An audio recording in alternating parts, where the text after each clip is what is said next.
So I'm Dr. Jeff Mitchell. And I'm Raya Tabola. We're here to talk to you about regenerative medicine today. The reason why I started looking into it was that our patients a lot of them would hit a plateau, especially people that were like over 40, over 50, 60.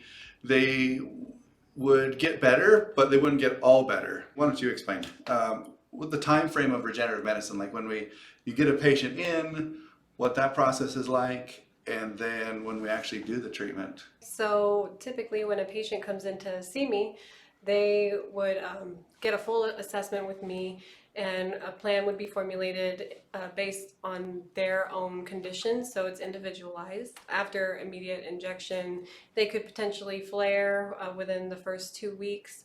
But sometimes they don't, and they feel really good right after that initial treatment, but it's not a one and done. They definitely need more than one treatment to see lasting results. Depending on their conditions, that might mean coming in more frequently, or maybe at least once a year. It's all different per patient, so it's hard to specifically pinpoint on the specific care that a generalized population would need. What is it that actually makes them flare up for that period of time? So yes, I would be injecting what's called PRP and also stem cells. And typically with PRP, you're more likely to flare than just the stem cells. You could feel better immediately, like within about 48 hours after the injection. However, that does not mean that you are completely fixed or cured. The body is still repairing itself, and it's an ongoing process for that 3 to 6 months. One of the things I always want to remind people is that there are no guarantees. Right. I mean, you can never predict from one person to the next what will happen when we do this. There's no guarantees anywhere in medicine. One thing I want to bring up is that stem cells are FDA cleared. Could you explain what the difference between something that's FDA cleared versus something that's FDA approved?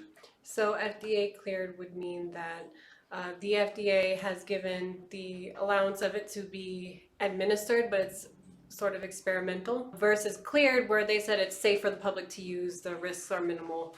So because there's not enough research done on the stem cells, the FDA isn't approving use yet.